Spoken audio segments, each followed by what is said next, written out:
माधव कुंज विहारी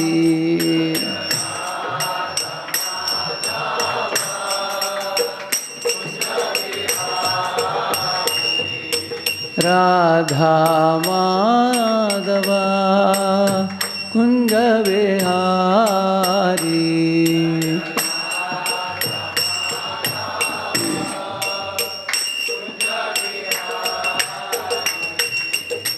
गोपी जनवल्लभा गिरिवरधारी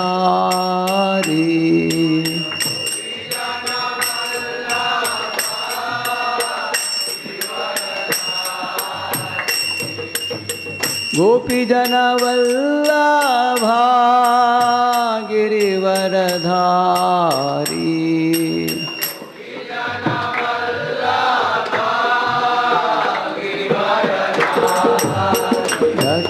यशोदानंदन ब्रज जनरंजन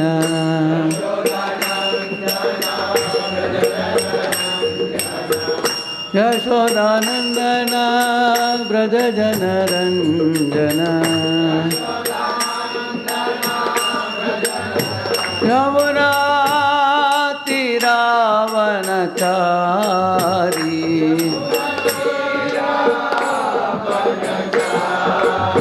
यमुना तीरावनचारी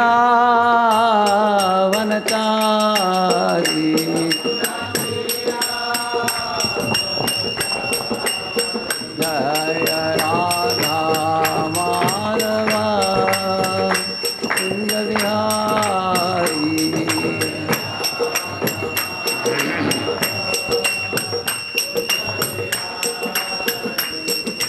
गोपी जनवल्लभा गिरिवरधारी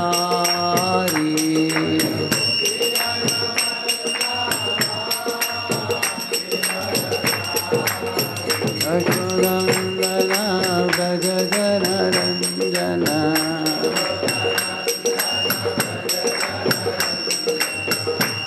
यशोदानंदन ब्रज जनरंजन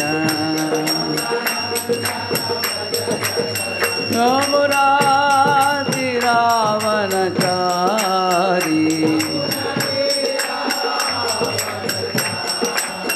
जय राधा माधव कुंज विहारी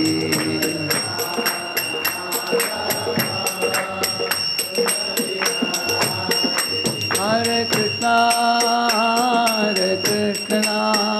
कृष्णा कृष्णा हरे हरे हरे राम राम राम हरे हरे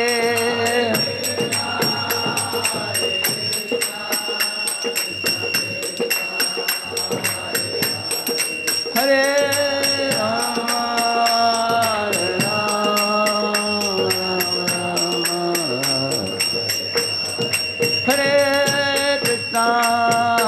हरे कृष्णा कृष्णा कृष्णा हरे हरे हरे राम राम राम हरे हरे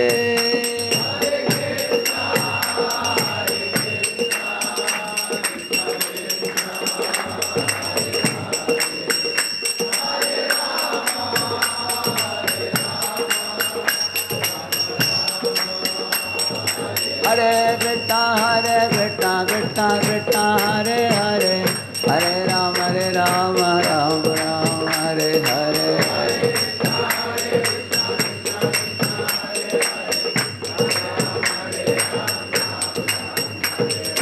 हरे कृष्णा कृष्णा कृष्णा हरे हरे हरे राम राम राम हरे हरे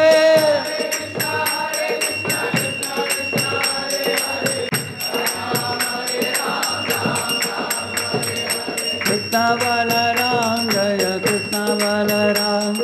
कृष्ण बलराम जय वृंदावन धाम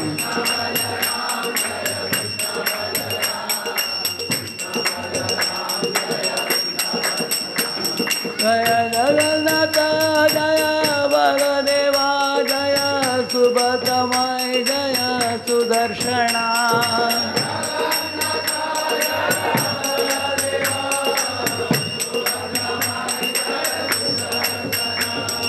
निताय गौरंग जय निताय गौरंग निताय गौरंग जय निताय गौरंग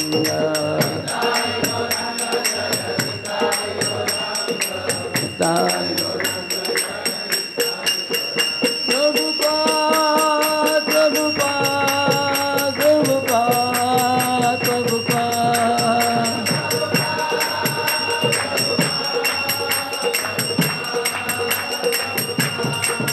गुरुदेव गुरुदेव गुरुदेव गुरुदेव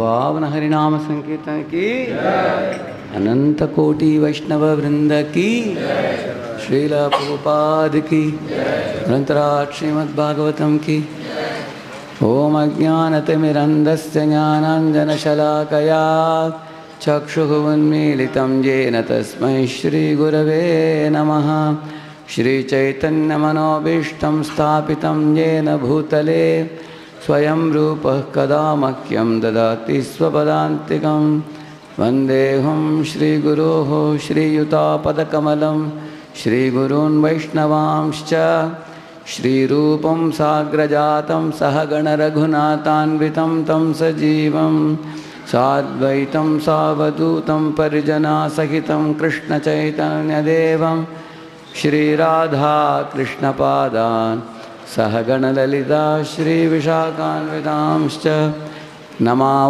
विष्णुपादाय कृष्णप्रेष्ठाय भूतले श्रीमते भक्तिवेदान्तस्वामिनिति नामिने नमस्ते सारस्वते देवे गौरवाणी प्रचारिणे निर्विशेषा शून्यवादी पाश्चात्यदेशतारिणे नमो महावदन्याय कृष्णप्रेमप्रदायते कृष्णाय कृष्णचैतन्यनाम्ने गौरत्विषे नमः वाञ्छाकल्पतरुभ्यश्च कृपासिन्धुभ्य एव च पतितानां पावनेभ्यो वैष्णवेभ्यो नमो नमः जय श्री कृष्ण चैतन्य प्रभु नित्यानंद श्री अद्वैत गदाधर श्रीवासादि गौरभक्तवृंद हरे कृष्णा कृष्ण कृष्ण हरे हरे हरे राम राम राम हरे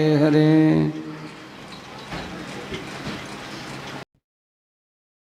हरे कृष्णा।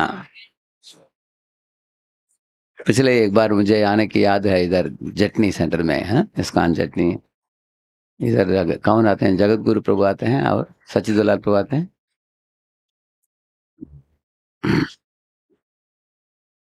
प्रातः काल में इतने भक्तों को इकट्ठित करना आसान काम नहीं है, हा? शाम के कार्यक्रम में बहुत भक्त लोग आ जाते हैं, लेकिन सुबह इतने भक्त आना मतलब भक्त लोग गंभीर भक्त हैं इधर। हाँ हो, कल रात ही लौटे अयोध्या से। अच्छा अच्छा, very good. Still many have come today. Hare Krishna. Shri Chaitanya Mahaprabhu 500 साल के पहले अवतरित होकर उन्होंने अपने निजी पार्षदों के द्वारा अनेक शिक्षाएं सारे दुनिया को दिया है। खुद स्वयं होकर उन्होंने 8 ही पैराग्राफ लिखा, जिसको शिक्षाष्टकम हम बोलते हैं। हाँ, लेकिन उनके जैसे निकट पार्षद हैं, जैसे श्री रूप गोस्वामी, सनातन गोस्वामी, हरिदास ठाकुर, इनके द्वारा अनेक चीज हम लोगों को सिखाया उन्होंने। जैसे नाम की महिमा समझाने के लिए उन्होंने हरिदास ठाकुर को अनेक प्रश्न पूछा, तो हरिदास ठाकुर जवाब दिया। उसके द्वारा हम लोग हरिनाम चिंतामणि पढ़ते हैं। इस तरह जीव की संबंध क्या है परम भगवान कृष्ण के साथ, उस संबंध ज्ञान उन्होंने दिया सनातन गोस्वामी को। और प्रयाग में। और जीव और भगवान के बीच में जो संबंध है, उस संबंध में जो विविध तरह का रस का आस्वादन जो जीव करता है, भगवान भी करते हैं। विविध रस जैसे वात्सल्य रस, साक्य रस, दास्य रस, जैसे माधुर्य रस इत्यादि। वो उस रस के बहुत बड़ा विज्ञान और तत्व, इसके बारे में उन्होंने चर्चा की श्रील रूप गोस्वामी के साथ। उन्होंने रामानंद राय के साथ चर्चा की थी, लेकिन रूप गोस्वामी के साथ वैदिक साधना भक्ति है और रागानुगा भक्ति कैसा करना चाहिए, भक्ति मार्ग में विधिवत भक्ति करके भगवान को कैसे प्राप्त करना, वो उन्होंने रूप गोस्वामी के साथ दशाश्वमेध घाट में चर्चा की उनके साथ। तो इस तरह हम लोग चैतन्य चरितामृत पढ़ेंगे, अनेक चीज हमको सीखने को मिलेगा हमें। तो जब चैतन्य महाप्रभु रूप गोस्वामी को बता रहे थे कि इस दुनिया में अनेक जीव राशियां घूम रहे हैं, हर एक जीव राशि का अलग अलग आयुष है। जैसे आप देखेंगे रात के समय कभी ट्यूबलाइट होता है, उसमें छोटे छोटे कीड़ा घूमते हैं, देखा आपने? उनका जन्म होता है रात को 10 बजे, 11 बजे बड़े हो जाते हैं, 12 बजे उनका विवाह हो जाता है, 1 बजे बच्चा पैदा करते हैं, 2 बजे बच्चों को भी विवाह करके सेटल कर देते हैं, और 3 बजे बूढ़े हो जाते हैं, 4 बजे मर भी जाते हैं। तो उनका आयु कितना समय है, उनका अवधि? हाँ, सिर्फ 1 रात है बस, इतना छोटा अवधि है उनका। हाँ? इससे बढ़कर कुछ प्राणियां हैं, जैसे कुत्ते हैं 4-5 साल जीते हैं। उनसे भी बढ़कर कुछ प्राणी हैं, जैसे गाय बैल, तो 15 साल 20 साल ज़्यादा से ज़्यादा जिएंगे। हाँ, इस तरह कुछ कछुआ है 50-60 साल जिएंगे। मनुष्य है 60 80-90, ज़्यादा से ज़्यादा 100 साल। अगर 100 साल किसी को हो गया तो उसका फोटो भी आ जाएगा न्यूज़पेपर में, 100 साल तक ये इंसान ने जिया करके, है। उसके आगे जाकर 2-4 महीने में वो भी गुजर जाएगा, रहेगा नहीं ज़्यादा समय उसके बाद। और उससे बढ़कर जैसे तिमिंगल इत्यादि हैं, वो 400-500 साल जीते हैं वो। जैसे पेड़ होते हैं, बड़े बड़े पेड़ होते हैं, वो कभी कभी 1000 साल, 2000, 5000 साल भी जीते हैं। रेडवुड ट्रीज बोलते हैं, ऐसे बड़े बड़े ट्रीज कभी 2-3 हजार साल भी जीते हैं। तो भागवत में बताया गया कि इस तरह अलग अलग अवधि है, दिया गया है हर जीव को अलग अलग शरीरों में रहने के लिए। लेकिन इस अवधि पूर्ति होने के बाद शरीर घट जाता है, हम शरीर को छोड़ देता है, आत्मा बाहर निकल जाता है और दूसरे शरीर में प्रवेश करता हो। तो जब से आपका जन्म चालू हुआ इस शरीर में, जब आपका जन्म अंत होता है, इस अवधि क्यों दिया गया है, ये समझना बहुत आवश्यक है। प्रहलाद महाराज अपने मित्रों को बताते हैं, हे प्रिय मित्रों, पहले 10 साल तो एक बच्चे को खेल कूद में चला जाता है, हाँ, उसके जीवन में। आप लोग शायद, आपको स्मरण भी नहीं रहेगा कि पिछले पहले 10 साल आप लोगों ने क्या किया जीवन में, है कि नहीं? हाँ, उसके आगे का 10 साल पढ़ाई में, हाँ, नहीं तो कुछ सिनेमा देखने में, तरुण तरुणी के पीछे इस तरह की चीज़ों में चला जाता है वो भी। पहले 20 साल बीत जाता है, हाँ, एक तरह का स्वप्नवत, हाँ, बीत जाता है आसानी से। और अगर कोई 100 साल जीता है तो लास्ट 20 साल होता है, 80 से 100, हाँ? उसमें लगभग अनेक लोग बिस्तर में लेटे रहते हैं, मलमूत्र का विसर्जन करते हैं, उठ भी नहीं पाते हैं, व्याधिग्रस्त शरीर होता है। उनको लगता है कि और कितना समय जीना होगा हमको, ऐसे हैं। ऐसे 20 साल बीत जाता है। ऐसे कितने बीत गया अभी? पहले 20, अंत में 20, सिर्फ 60 बचा है। इस 60 में भी अनेक इंसान 12 घंटा सोते हैं, रात में भी सोते हैं, दिन में भी सोते हैं लोग, हैं। इसका मतलब इसका आधा बीत जाता है, उसमें भी, है ना। और बाकी जो बचा है, आप देखेंगे दिन में इंसान 10-12 घंटा काम करता है, करेक्ट है ना। कसरत करके पैसा कमा कर पसीना छूटता है, और पैसा काम कर लेके आता है, कुटुंब भरण करना होता है, घर बांधना, गाड़ी खरीदना, पैसा जमा करना, बेटी की विवाहित करके सेटल कर देना, बेटे की पढ़ाई के लिए खर्चा करना, इस तरह। तो इस तरह आप देखेंगे कसरत जो करता है उसमें समय बीत जाता है। प्रहलाद ने बोला अपने मित्रों को, प्रायः 5 साल 10 साल आपको बचेगा आपके सारे 100 के आयुष में, हैं? जो भगवत कैंकर्य करने के लिए आपको समय थोड़ा, फुर्सत थोड़ा मिल सकता है। उस समय को भी इंसान भगवान कैंकर्य में नहीं लगाएगा, तो बड़ा बेवकूफ़ है वो, क्योंकि उसका जन्म हुआ, उसका मृत्यु हुआ, प्रति जन्मे-जन्मे पिता-माता पाया, हैं? हर एक जीव को पिता-माता मिलते हैं, हैं? लेकिन कोटि-कोटि जन्मों के बाद ये गुरु प्राप्त होते हैं एक जीव को, आचार्य प्राप्त होते हैं उसके जीवन में, जो उसको आध्यात्मिक मार्गदर्शन दे सकते हैं, हाँ? तो उस मार्गदर्शन को ना लेकर जो जीव बिताता है, जन्म हुआ, मृत्यु हुआ, लेकिन इतने अवधि में उसने कुछ चित्त को शुद्ध करने की कार्य नहीं किया उसने, हाँ? समय की बर्बादी कर दिया वो। तो इसके कारण वैसा देखा जाए तो पेड़ भी 3000, 4000, 5000 साल जीते हैं, लेकिन उन्होंने क्या होमवर्क करके चित्त को शुद्ध किया है? कुछ नहीं किया। इसके विरुद्ध जैसे शंकराचार्य, चैतन्य महाप्रभु, ये लोग सिर्फ, शंकराचार्य रहे सिर्फ 32 साल के लिए इस दुनिया में, हाँ? और चैतन्य महाप्रभु सिर्फ 48 साल तक रहे इस दुनिया में। लेकिन इस कम आयु में भी वो लोगों ने ऐसे कार्य किया जो सारे दुनिया अभी भी उनके बारे में बात कर रहा है, हाँ? इसका मतलब है आपके आयु का अवधि जितना भी हो, हाँ? लेकिन उसके अंदर हमें ऐसे कुछ सत्कर्म करना चाहिए जिससे आत्मा के कल्याण हो, हाँ? अभी आत्मा जो है, जैसे एक ड्राइवर गाड़ी के अंदर बैठा हुआ है, हाँ? इस तरह आत्मा इस शरीर के अंदर बैठा हुआ है, हाँ? आप गाड़ी के लिए कुछ भलाई कर सकते हो, ड्राइवर के लिए भलाई कर सकते हो, ये दोनों एक नहीं है, अलग है, हाँ? अभी गाड़ी के लिए आप पेट्रोल डालते हो, लेकिन ड्राइवर के लिए पेट्रोल नहीं दे सकते, उसके लिए भोजन अलग है, हाँ? उसके लिए चपाती, सब्जी, राइस, दाल, हाँ? ऐसा कुछ तो दूसरा तरीके का भोजन है उसके लिए, है ना? हाँ। इस तरह गाड़ी को आप धुलाते हो एक होस पाइप लेकर, हाँ? गाड़ी को धुलाते हो, लेकिन ड्राइवर भी नहाता है, करेक्ट है ना?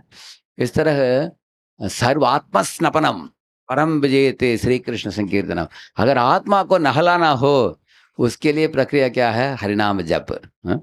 हरिनाम जप करते समय आत्मा के ऊपर जो भी गंदगी आ गया है, आवरण आ गया है इस दुनिया में, उस आत्मा को भी नहलाना चाहिए, हाँ? इस तरह आत्मा के लिए पोषणदायक चीज़ क्या है? हरि कथा, हरि कथा ही आत्मा के लिए भोजन है। जैसे मैंने बताया, भोजन जो हम खाते हैं, चावल, दाल, सब्जी इत्यादि खाते हैं, आत्मा के लिए पोषणदायक है। हुँ, तो शरीर जो है वो कार जैसे है, कार के लिए अलग पोषण देते हैं, जैसे आप पेट्रोल डालते हो इस तरह। तो ये शरीर होता है, हाँ, इसको नहलाना, धुलाना, शेविंग करना, नाखून को काटना, हाँ, और भोजन खाना, रात को सुलाना इत्यादि हम करते हैं, शरीर को करना पड़ता है, क्योंकि जिस तरह कार को मेंटेनेंस करना पड़ता है, इस तरह शरीर को भी मेंटेन करना होता है। शरीरम खलु धर्म साधनम, ऐसा बताया गया है।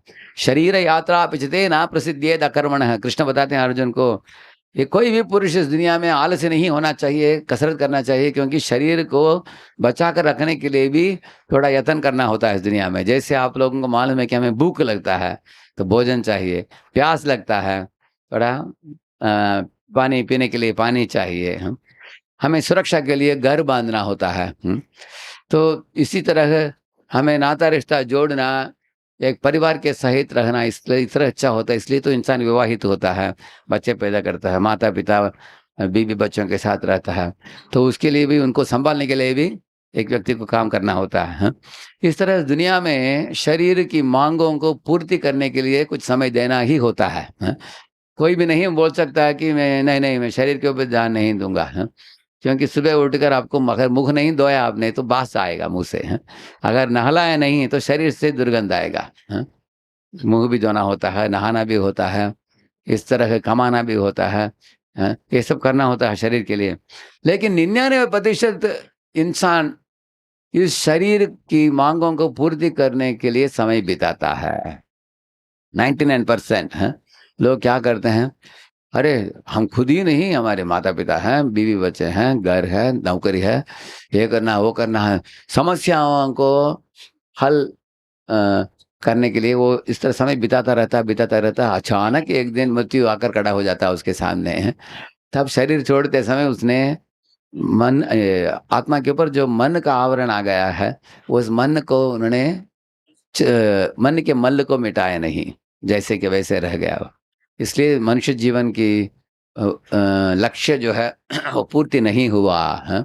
ऐसे प्रहलाद बताते हैं अपने मित्रों को, हे मित्रों, बुद्धिमान मनुष्य वह व्यक्ति है जो अपने शारीरिक पूर्ति जो भी करना हो उसके लिए थोड़ा टाइम देता है, लेकिन उसको मालूम है कि असली कार्य क्या करना होता है, होमवर्क इसमें मानव जीवन में क्या करना होता है, चित्त की शुद्धि और भगवान की ओर प्रीति, ये दो चीज ही उसके लिए होमवर्क है।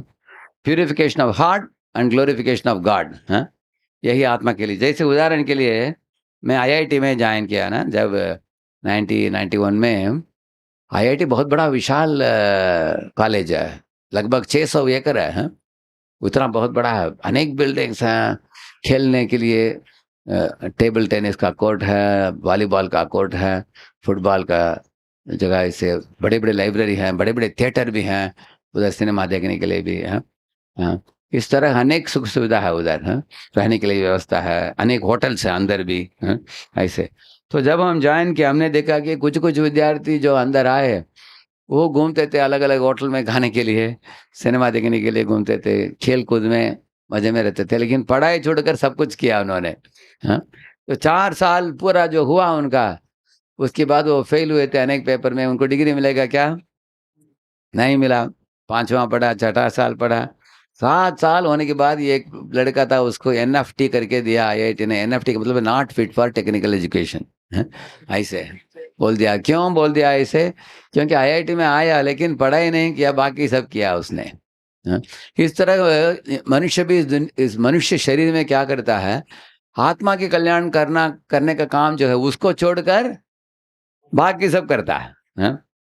ब्यूटी पार्लर में जाता है, मैं कैसे दिखता हूँ, हाँ, कैसे दिखता हूँ, कैसे दिखता हूँ, अपने शरीर की बहुत अलग श्रृंगार करता है, हाँ?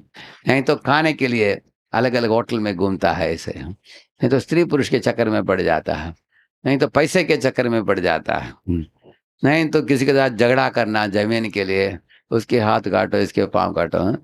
ऐसे झगड़े में घुस जाता है, कोर्ट में जाता है, पुलिस में जाता है। तो इस दुनिया में जीव अलग अलग कुकर्मों में फंस जाता है, भगवान को भूल जाता है। इसलिए भगवान को स्मरण करके करने वाले लोग बहुत कम होते हैं। तो वो ही लोग अग्रसर होते हैं, तब अग्रसर होंगे। हमको ये दुनिया जिधर हम लोग रहते हैं ये हमारी घर नहीं है, हाँ? हमारे असली घर वैकुंठ है, हाँ? भगवान के धाम है। लेकिन अभाग्यवश हम लोग उसको छोड़कर इधर आए हैं, कुछ अलग ही स्थान में आ गए हैं। ऐसे चैतन्य महाप्रभु खुद बताते हैं, हये नंद तनुज किंकरम पतितम माम विषमे भवाम बुधौ कृपया तव पाद पंकज स्थित धूलि सदृशम विचिंतय। हे नंद तनुज कृष्णा, हाँ, मैं आपके श्री चरणों को छोड़कर इस भौतिक दुनिया में पतित होकर गिरा हूँ इधर, हाँ? और इधर मैं भटक रहा हूँ। आप कृपया मुझे ऊपर उठाइए, चित्त को शुद्ध करके अपने अपना बना लीजिए, अपने पास रखिए, ऐसे प्रार्थना करते हैं। आपके श्री चरणों की सेवा में हमको लगा दीजिए। जैसे हमने कहानी सुना, एक एक बार एक चींटी पेड़ के डाली में घूम रहा था, लेकिन अचानक वो फिसल कर नीचे गिर गया। लेकिन नीचे गिरते समय उधर एक नदी बह रहा था, हाँ? वो नदी के पानी में गिर गया। आपने देखा बड़ा ब्लैक एंड होता है, मोटा, हाँ? ऐसे ही चींटी था, वो गिर गया वो। तो नीचे गिरने के बाद वो पानी पानी में वो बाहर निकल नहीं पाया, पानी में फंस गया वो। अनादि कर्म फले पड़ी बाबार भजले, हरि भरे ना देखी उपाय। भक्तिनाथ ठाकुर बताते हैं, अनादिकाल से मैं पतित होकर इस दुनिया के संसार सागर में वो चींटी जैसे मैं क्या कर रहा हूँ, डुबकी लगा रहा हूँ, श्वास नहीं ले पा रहा हूँ, बाहर भी नहीं आ पा रहा हूँ, मुझे पता नहीं कौन मुझे बचाएगा, हाँ? अगर मान लीजिए आपको अटलांटिक में कोई डाल दिया ऊपर से नीचे, हाँ? समुद्र के बीच में, हाँ? और उधर से चारों ओर देखते हैं पानी ही पानी है, कैसे आप बाहर आओगे आप, हाँ? अंदर डूब रहे हैं, बड़े बड़े तिमिंगल आपके निकट आ रहे हैं आपको निगलने के लिए, हैं? तो वो बता रहे हैं कि ऐसा हमारा परिस्थिति है, ऐसे बताते हैं। तो चींटी भाई सोच रहा था कि मैं मर ही जाऊंगा प्राय, मुझे बचाने के लिए कुछ कोई नहीं है। लेकिन उस समय एक कबूतर बैठा था पेड़ में, वो चींटी का बुरा हाल देखकर उसने क्या किया, एक पत्ते को तोड़कर नीचे डाला। तो पत्ता जब नीचे गिरा, वो नदी में, तो पत्ते के ऊपर चढ़ गया चींटी। हाँ, तो पत्ता ऐसे-ऐसे हिलते-हिलते किनारे में पहुँच गया वो, हाँ। तो चींटी उतर गया नीचे, वापिस वो चढ़ गया पेड़ के ऊपर, हाँ। तो तो उसके बाद सतर्क रहा वो, हाँ, वो चींटी। इसी तरह है वो कबूतर कौन है? प्रभुपाद जी है, हाँ। तो प्रभुपाद जी ने क्या पत्ता तोड़कर डाला है हमको, एक विधि दिया है, 16 माला जप करो, 4 नियम पालन करो, हाँ, विधिवत भक्ति करो, भक्तों के संग में आकर रहो, हाँ, प्रातः काल का कार्यक्रम करो, 4:30 से 9 बजे तक, हर दिन उठकर नाम जप, भागवत कथा का श्रवण, हाँ, और मंगला आरती, नरसिंह आरती, तुलसी आरती, गुरु पूजा इत्यादि, हाँ, और अवैध संग को छोड़ना, मांसाहार नहीं करना, नशा नहीं लेना, जूत क्रीड़ा नहीं करना, क्या नहीं करना और क्या करना, प्रभुपाद जी वही पता है, हैं? उन्होंने दिया हमको। उस पत्ते के ऊपर अगर हम चढ़ गए तो पता ही इस्कॉन जैसा है। इस्कॉन के अंदर आ गए हम, इन विधियों को पालन करते हैं, तो हम धीरे-धीरे किनारे में पहुँच जाएँगे और हम भगवत धाम वापस लौट सकते हैं, करेक्ट है ना? तो इस तरह जो जीव इस मार्ग को पकड़ लेता है वो बुद्धिमान है। अगर कोई चींटी डूब रहा है, पत्ता डालने के बाद भी पकड़ता नहीं उसको, हाँ, वो तो डूबता जा रहा है, तो उसको सद्बुद्धि नहीं है उसको, करेक्ट है ना? इस तरह अनेक लोग क्या करते हैं, आध्यात्मिक जीवन प्राप्त होने के बावजूद भी उसको परवाह ना करते हुए अपने पाप कृतियों में लगे रहते हैं, हाँ? पाप कृतियों को छोड़ नहीं पाते हैं। जैसे एक लड़का बोल रहा था, तो जो क्लास में आता हूँ, खूब नाचता हूँ, प्रसाद भी खूब खाता हूँ, लेकिन वापस लौटने के बाद हम यूट्यूब वीडियोस देखते हैं, सिनेमा देखते हैं, फ्रेंड्स के साथ घूमते हैं, घामते हैं, अनेक गलतियाँ करते हैं, नियमों को तोड़ते हैं। हाँ, हमको वो भी अच्छा लगता है, ये भी अच्छा लगता है, दोनों अच्छा लगता है, हाँ? उधर जाकर वो करेंगे, इधर आकर ये करेंगे, हाँ? ऐसा मतलब पत्ते के ऊपर चढ़ जाओ, नीचे उतर जाओ, वापस चढ़ जाओ, नीचे उतर जाओ, हाँ? है ना? तो इस तरह कुछ लोग, इसका मतलब जैसे आग जलाना और पानी पानी डालकर उसको बुझाना, है? जलाना, बुझाना कर सकता है कोई?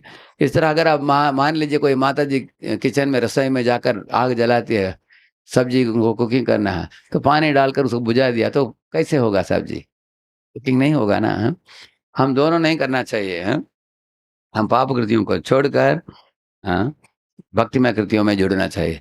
तो इस तरह से मनुष्य जीवन में एक सुनहरा मौका है हम लोगों के लिए आगे बढ़ने के लिए। तो चैतन्य महाप्रभु ने रूप गोस्वामी को बोला कि इस दुनिया में 99% जीव जो हैं भटकते जाते हैं, अज्ञानी पुरुष होकर द्विपाद पशु जैसे इधर-उधर घूमते हैं। द्विपाद पशु का मतलब है पशु खाते हैं, पीते हैं, सोते हैं, मैथुन करते हैं, मर जाते हैं, हाँ? ऐसे ही ना ज़्यादातर लोग इस दुनिया में जीते हैं। लेकिन उनमें से 1-2% लोग होंगे शायद जो धार्मिक लोग हैं। धार्मिक का मतलब है, जो इंसान जानता है कि मैं शरीर नहीं हूँ, मैं आत्मा हूँ, हाँ? आत्मा के कल्याण के लिए कुछ करना चाहिए, हमें पुण्य कुछ करना चाहिए, इसे सोचने वाले। उसमें भी ज़्यादातर लोग मंदिरों में जाते हैं, मस्जिदों में जाते हैं, चर्चेस में जाते हैं वो लोग भी। लेकिन जाकर वो लोग किस तरह का धार्मिक कार्य करते हैं अगर आप देखेंगे, वो सिर्फ़ भगवान के पास जाकर एक पिटीशन देते हैं, भगवान ये मुझे दे दो, वो दे दो, ये दे दो, माँगते हैं वो लोग, हैं? हमको एग्ज़ाम में पास करा दो, हमको एक गाड़ी दे दो, और बिज़नेस में थोड़ा सक्सेस दे दो। ऐसे माँगने वाले होते हैं ज़्यादातर लोग, हैं। इसलिए धार्मिक लोग भी सोचते हैं कि धर्म भी इसलिए रखा गया है हमारी भौतिक आर्थिक विकास के लिए, इसलिए धर्म रखा गया है, ऐसे वो लोग सोचते हैं। उनको समझ में नहीं आता है कि आर्थिक विकास जितना भी करो इस दुनिया में, धीरे-धीरे बुढ़ापा आएगा, व्याधि आएगा, अंततो गत्वा मृत्यु भी आएगा। कितना भी आर्थिक विकास किया आपने, बहुत करोड़ों रुपया कमाकर बैंक अकाउंट में रखा भी आप, उसको भोगने के लिए आप नहीं रहोगे, आप छोड़कर चले जाओगे, कोई और भोगेगा उसको। तो इस तरह का आर्थिक विकास करके क्या मतलब, सोचता नहीं है इंसान इसके बारे में, हैं? इस तरह से उसके लिए अकल नहीं है लोगों के पास सोचने के लिए, हैं? जैसे गाँव में कोई व्यक्ति 80 लाख का एक बड़ा मकान बनाया। गाँव में 80 लाख बनाने का मतलब देख सकते हैं आप, गाँव में उतना महँगा नहीं है चीज़ें, बड़ा। लेकिन वो 80 लाख का मकान बनाने के लिए बेटे को बोला तुम कमा कर लेके आओ, वो भी कमाया, बेटा भी कमाया, हैं? ये ऐसे 20-25 साल कमाकर घर बाँधा, लेकिन घर बाँधकर अगले महीने में छूट गया इसका, प्राण छूट गया, चला गया वो रह नहीं पाया घर में, हैं? बुढ़े अवस्था में घर तो बाँध लिया, लेकिन रह नहीं पाएगा। इस दुनिया में अगर हम घर बड़ा बांधेंगे तो हमेशा के लिए रह नहीं पाएंगे उधर, लेकिन भगवान के वैकुंठ में घर बांधेंगे, शाश्वत काल के लिए रह पाएंगे हम उधर। हाँ? इसलिए शास्त्र बताते हैं कि घर बांधो इधर नहीं, किधर, उधर, भगवान के श्री चरणों में। इसलिए हम बोलते हैं श्री गुरु चरण पद्मा केवल भक्ति सद्मा, सद्मा का मतलब है घर। हाँ? केवल श्री गुरु के चरण को ही तुम घर बना लो, ऐसे बताते हैं। क्या इसका मतलब क्या है? गुरु के श्री चरणों के नीचे घर, घर ऐसा स्थान है जिधर हम हमेशा रहना चाहते हैं, करेक्ट है ना? बच्चों को पूछिए, अभी आपको छुट्टी चल रहा है, आपका छुट्टी, इनको समर वेकेशन है, छुट्टी है ना?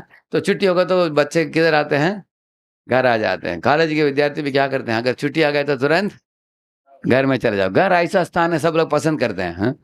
घर में रखो, कपड़े तो माता धो लेगी, सब कुछ। हाँ? अच्छा खाना बना कर देगी, अच्छा खाओ। हाँ? घर में आराम करो, खेल कूद में मजे में रहो, ऐसे। तो अगर आपको घर पसंद में, असली घर क्या है? वैकुंठ ही हमारा घर है। हाँ? नहीं तो इस दुनिया में हमारा घर क्या है? श्री गुरु के चरण ही घर है। श्री गुरु चरण पद्मा केवल भक्ति सद्मा। हाँ? उसका मतलब है गुरु के श्री चरणों के नीचे घर बनाने का मतलब क्या है? एक के बाद एक गुरु के आदेशों को पूर्ति करते जाना चाहिए हमको। हाँ? सुबह से लेकर रात तक, आज से लेकर हफ्ते के अंत तक, हफ्ते से लेकर सारे साल तक, अंतिम सांस तक। हाँ? ऐसे हमें करना चाहिए। तो आप लोग जानते हो, जैसे परम पूज्य गोपाल कृष्ण महाराज की वैकुंठवास हुई है अभी भी। हाँ? 1968 में महाराज मिले। हाँ? श्रील प्रभुपाद जी को, कॉलेज के विद्यार्थी थे। हाँ?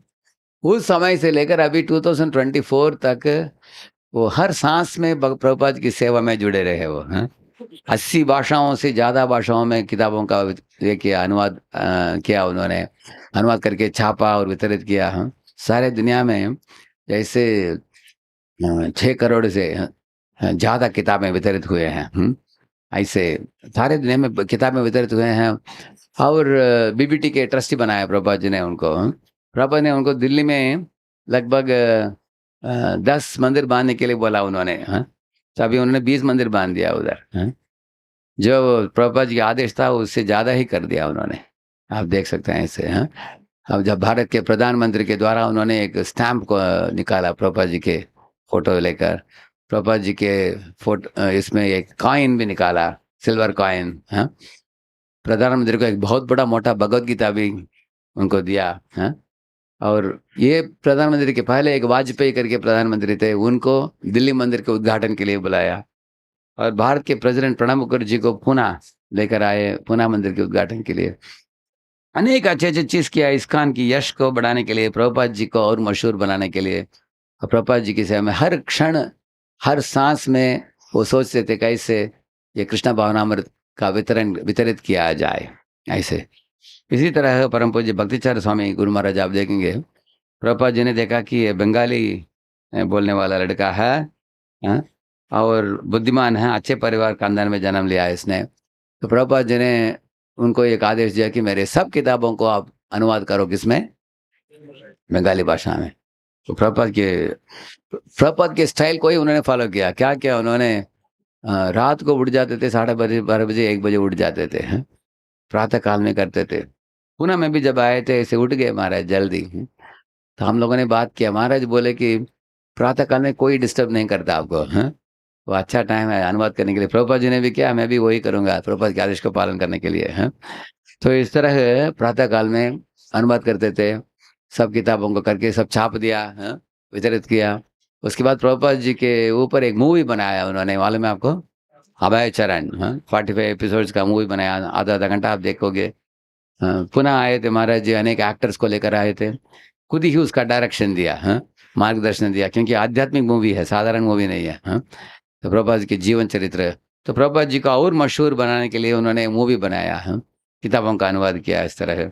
उज्जैन में बहुत बड़ा बड़ा मंदिर, सुंदर मंदिर बांधा उन्होंने। अमेरिका में डी लैंड में बहुत बड़ा जमीन लेकर वर्णाश्रम फार्म डेवलप करने के लिए वो आयोजन चालू किए उन्होंने। ऐसे ऐसे अनेक चीज़ किया उन्होंने।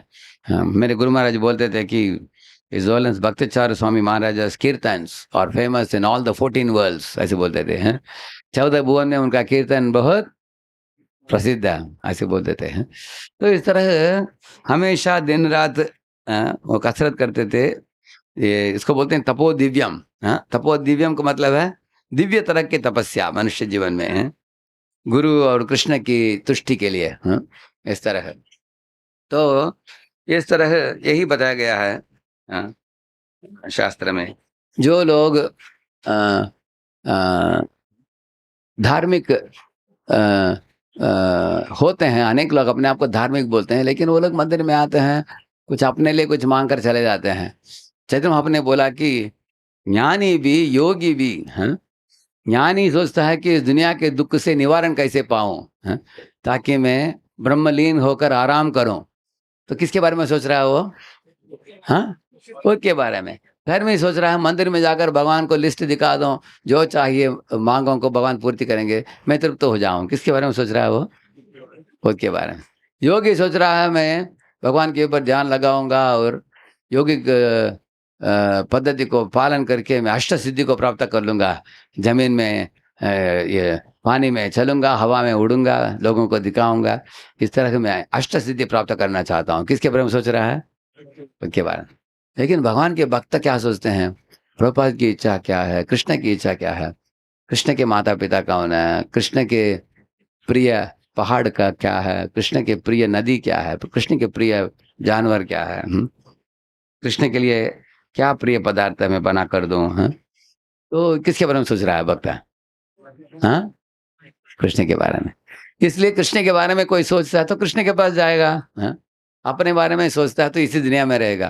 तो ये दुनिया जो है, ये एक अशाश्वत घर है, दुकालयम, लेकिन वो वैकुंठ शाश्वत घर है। श्री गुरु के चरण भी शाश्वत घर है। क्यों?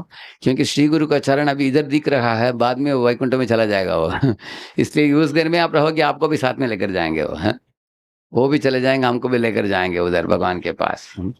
तो इस तरह चैतन्य महाप्रभु ने सिखाया कि बहुत कम प्रतिशत लोग होते हैं, हाँ, जो लोग इस भक्ति योग को समझते हैं। हाँ? क्योंकि ज्ञानी हो, योगी हो, कोई भी हो, अंततोगत्वा उसको समझना पड़ेगा कि मैं वासुदेव सर्वमिति, भगवान वासुदेव ही उनका चरण को प्राप्त करना ही मनुष्य जीवन का लक्ष्य है। तो ऐसे भक्त जो होते हैं बहुत विरल हैं, बहुत दुर्लभ हैं। और ऐसे भक्तों का मूलभूत कार्य क्या है? एक है हरिनाम को निरपराध भावना से, निष्कपट भावना से, निस्सहाय भावना से पुकारना। तो ये हरिनाम को पुकारने की प्रक्रिया के बारे में चैतन्य महाप्रभु बताते हैं। भगवान के भक्तों का मतलब है वो हरिनाम गा गा कर उनको पोषण मिलता है उससे, है? आत्मा का शुद्धिकरण भी होता है, पोषण भी मिलता है। जैसे प्रातः काल में उठते हुए हम लोग हरिनाम लेकर उठते हैं, रात को सोते समय हरिनाम लेते हुए सोने के लिए जाते हैं।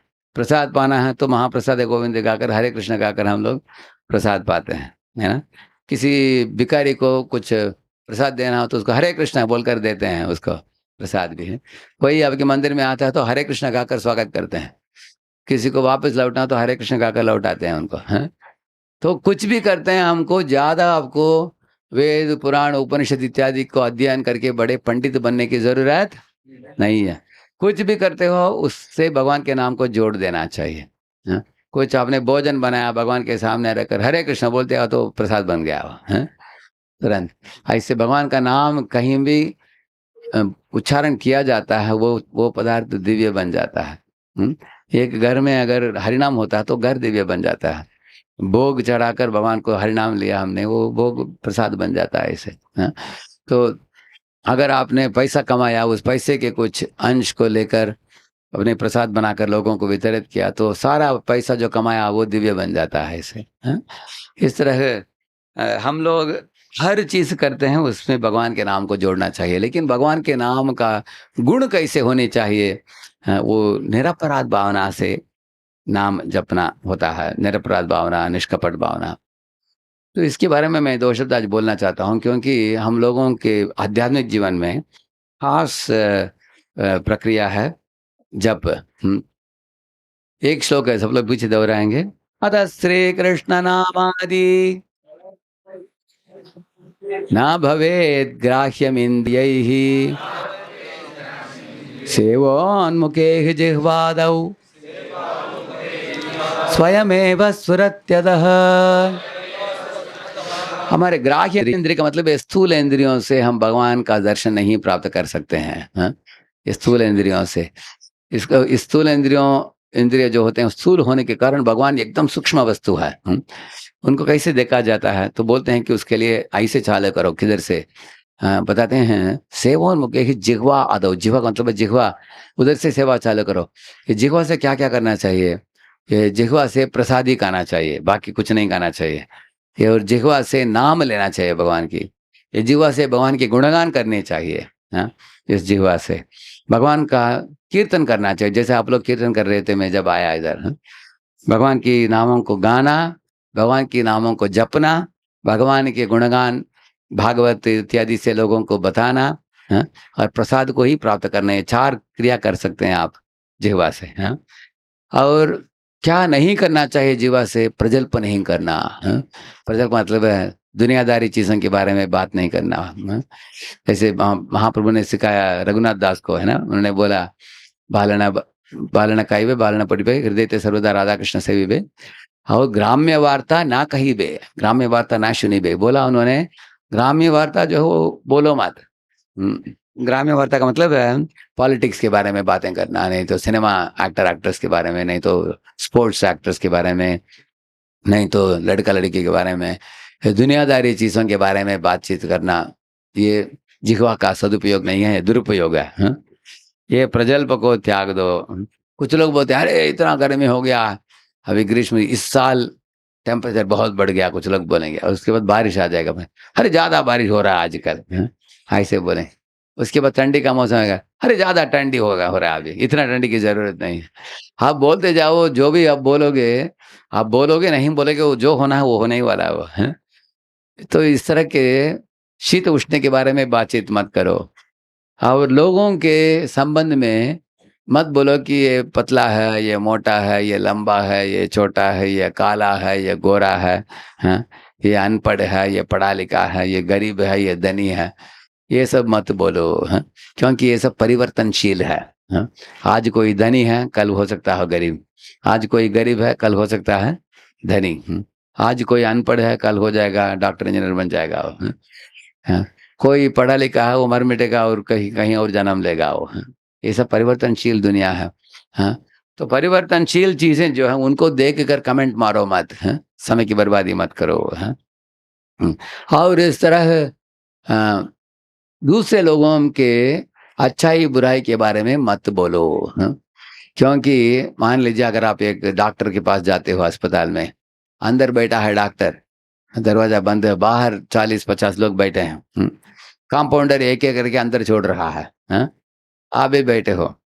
अभी दूसरे मरीज लोग जो आए हैं उनकी व्याधि के बारे में आपको पूछताछ करने की जरूरत है क्या? जरूरत है? कुछ जरूरत नहीं है। कौन करेगा पूछताछ उसके बारे में? कौन? डॉक्टर करेगा। उनका रिकॉर्ड किसके पास है? डॉक्टर के पास है।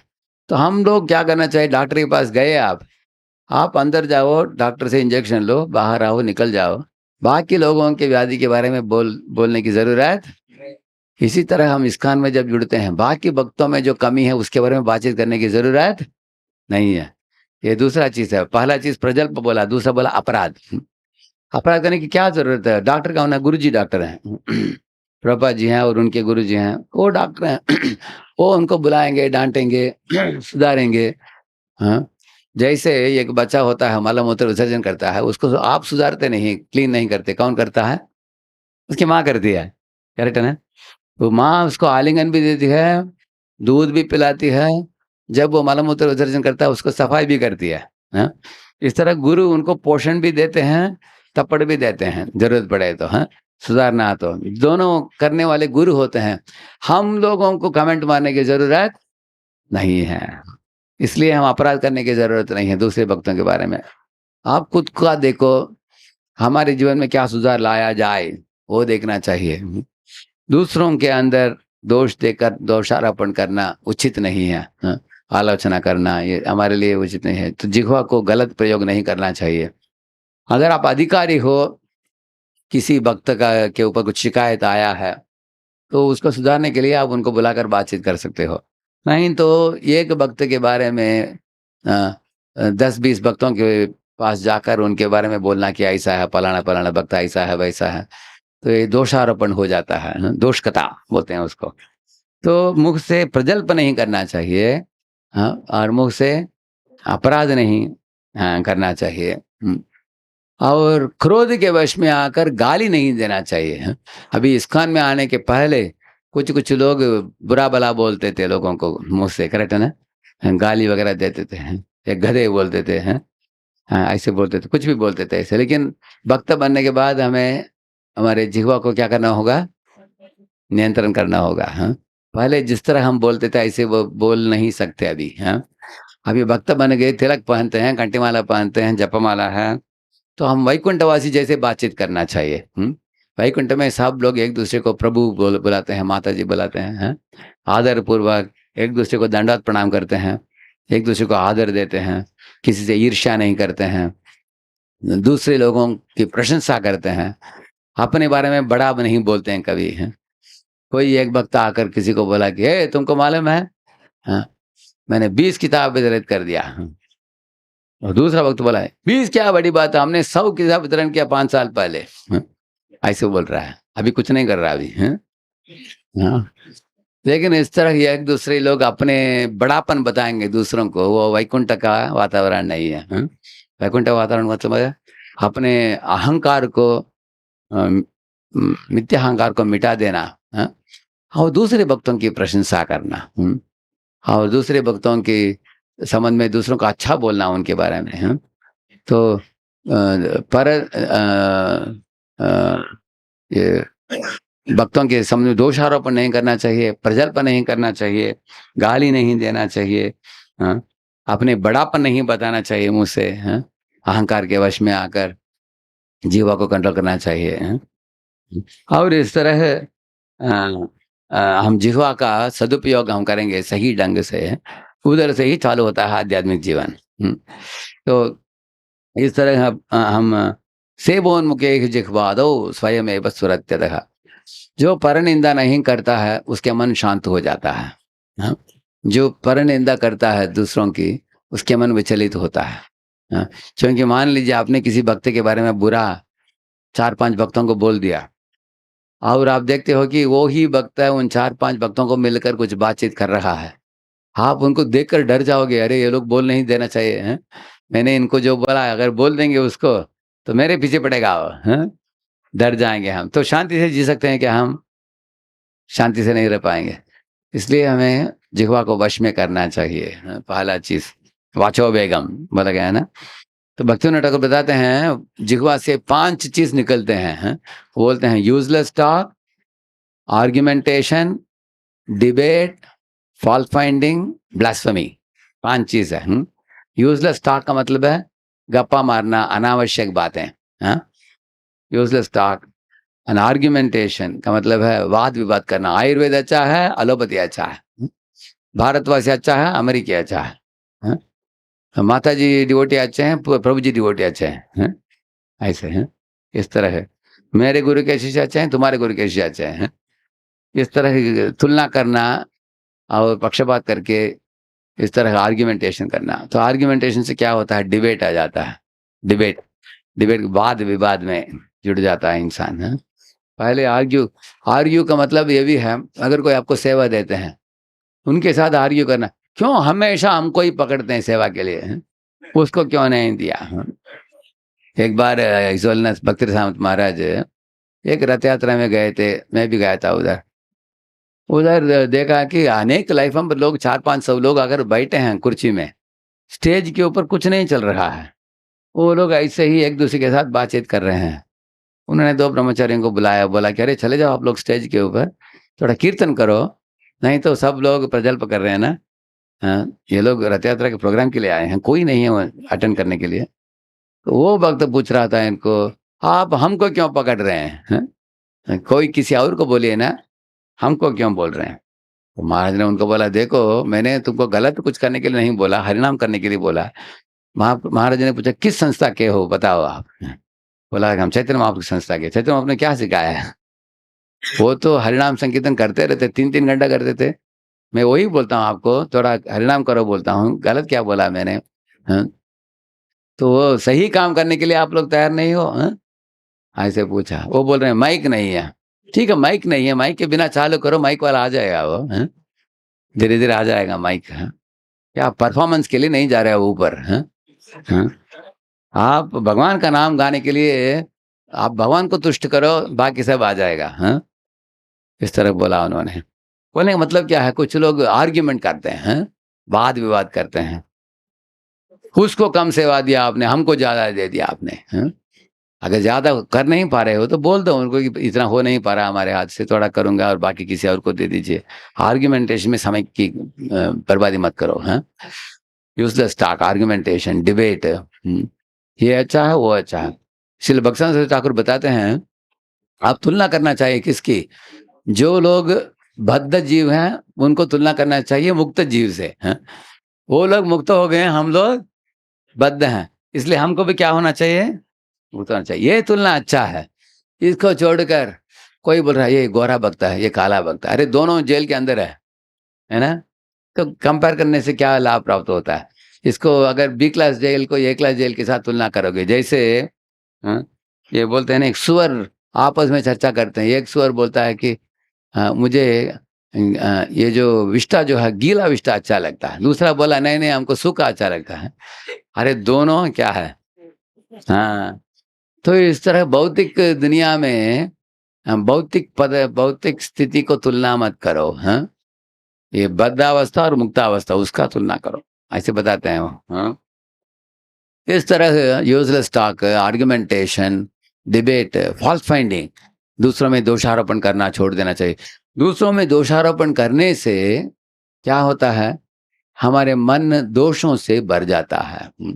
अगर दोषों से भर गया हमारे मन, तो ऐसे मन के अंदर, जैसे अगर रात को मच्छर आ गया आपके मच्छरदानी के अंदर, मान लीजिए 4-5 मच्छर मच्छर घुस गए आपके साथ अंदर, आपको सोने के लिए छोड़ेंगे क्या? रात भर वो आप ऐसे ऐसे करते रहोगे आप। इस तरह अगर आपके अंदर दोषों का मच्छर घुस गया आपके दिमाग के अंदर, तो आप शांति से रख नहीं पाओगे। आपका नाम जब भी अच्छा नहीं होगा। जितना आपका दिमाग निर्मल होगा, दूसरे भक्तों के संबंध में सद्भावनाएं उठेगा आपके मन में, उतना आपका मन शांत रहेगा आपका। उतना नाम भी आसानी से हम ले पाओगे। तो इसलिए वो दोष आरोपण करना छोड़ देना चाहिए।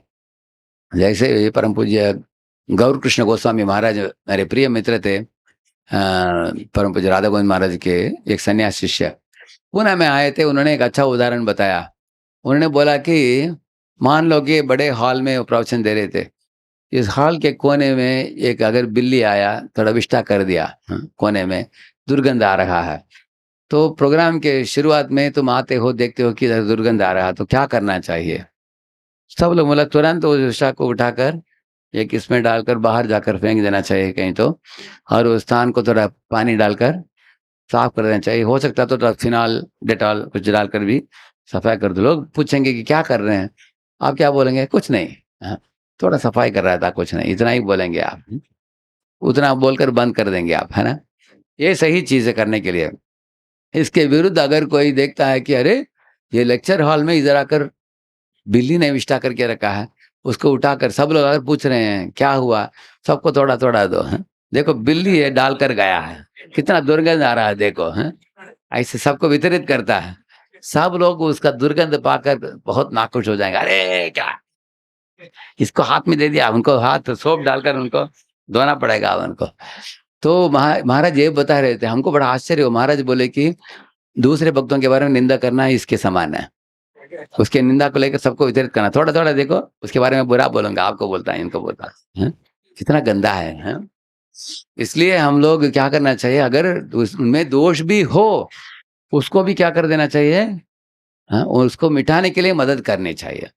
उनको जाकर प्रेम से समझाना, और उनके वरिष्ठों के पास उनको लेके जाकर उनको मदद करना चाहिए। इसलिए दोषारोपण मत करो। लास्ट में ब्लास्फेमी का मतलब क्या है? हाँ, वैष्णव की निंदा, हाथी माता अपराध बोलते हैं उसको। तो इन चीजों से अगर हम जिह्वा को दूर रखते हैं, तो हम लोग नाम को सही ढंग से जप कर पाएंगे। हम देखिए नाम जप में भी टाइम हो गया अभी। हाँ, तो 3 स्तर है, अपराध नाम, नामाभास और शुद्ध नाम। तो एक उदाहरण देता हूँ मैं आपको।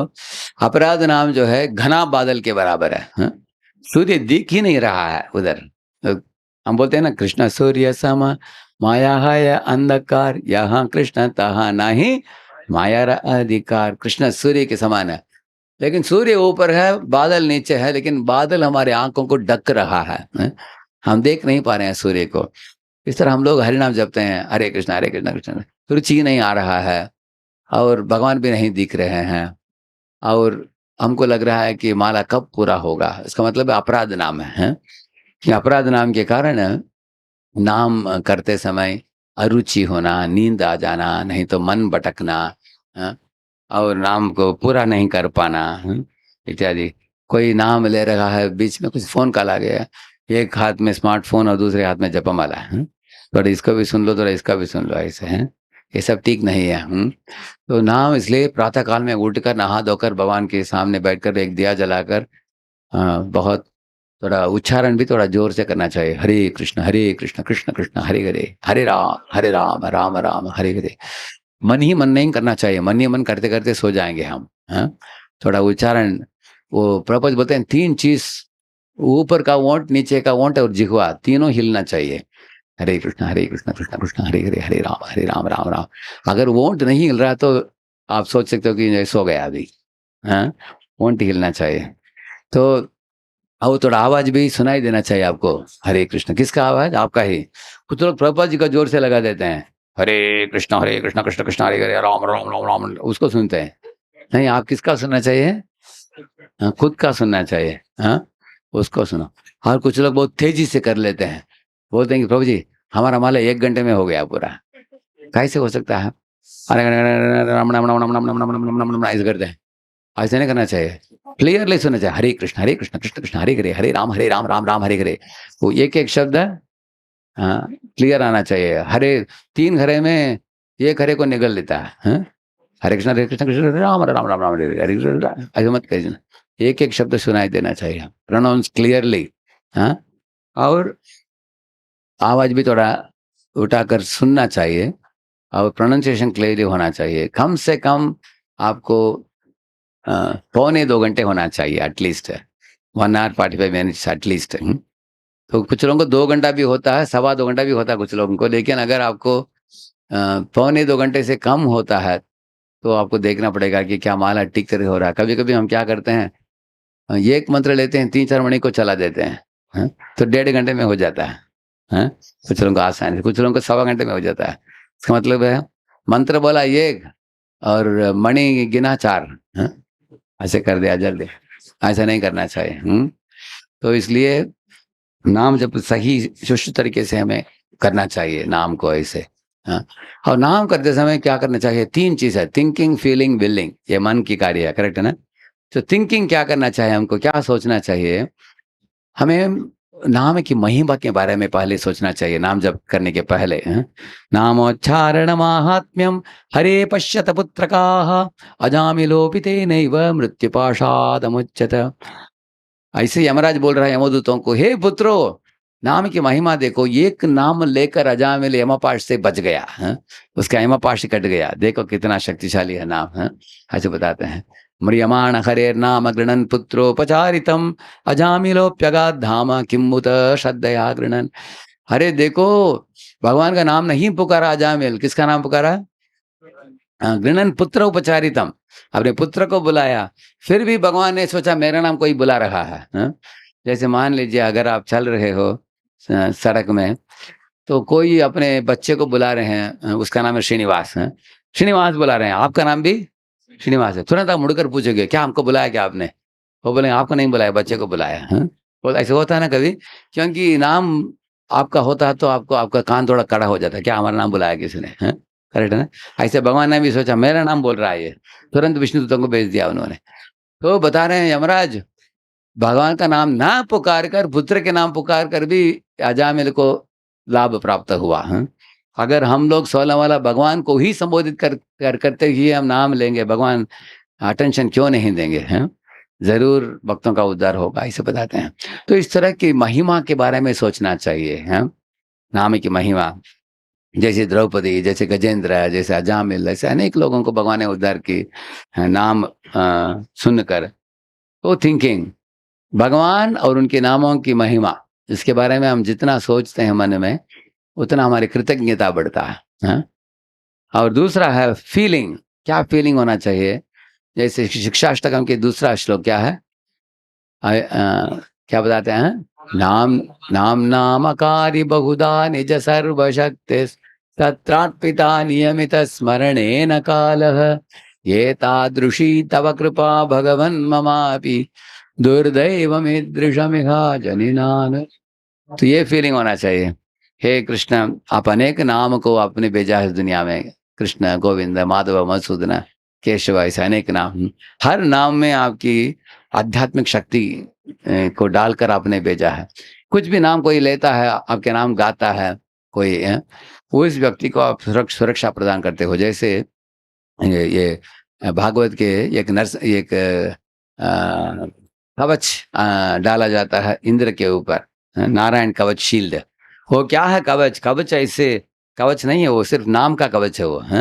जैसे तिलक हम डालते हैं ना, केशवाय नमः, नारायण नमः, माधवाय नमः, गोविंदाय नमः, विष्णु नमः, मधुसूदनाय नमः, त्रिविक्रमाय नमः, वामनाय नमः, श्रीधराय नमः, ऋषिकेशाय नमः, पद्मनाभाय नमः, दामोदराय नमः। तो ये कवच है।